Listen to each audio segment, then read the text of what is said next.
চাঁদাবাজি এবং অন্যান্য কাজে ব্যস্ত।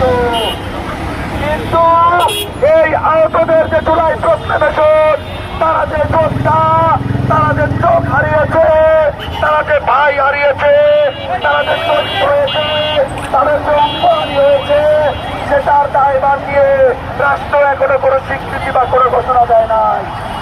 আমি জনগণ এবং বাংলার প্রত্যেকটা ভাইকে, বাংলার প্রত্যেকটা মানুষকে বলতে চাই, যদি আজকে আমি আপনার সন্তান হতাম, যদি আমি আজকে আপনার বোন হতাম, যদি আমি আজকে আপনার ভাই হতাম, আপনি কি করতেন? আপনি কি হাসপাতালে থেকে থাকার জন্য এসছেন? হাসপাতালে কি নাপা প্যারাসিটামল খাওয়ার জন্য এসছেন? আমরা কোনো দলের নই।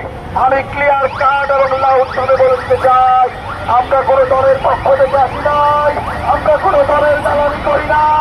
আমরা বাংলার রাজপথে জীবন দিয়েছি, আমরা বাংলার এই রাজপথে রক্ত দিয়েছি।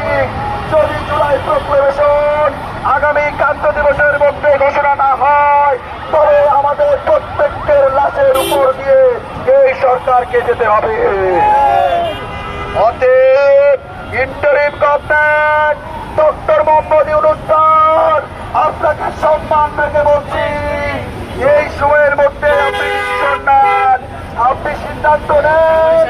আপনি কি উপদেষ্টাদের সাথে থাকবেন? আপনি কি দিল্লির সাথে থাকবেন? নাকি আপনার আহত সোনার যোদ্ধারা, যারা আপনার জন্য, আপনাকে বাঁচানোর জন্য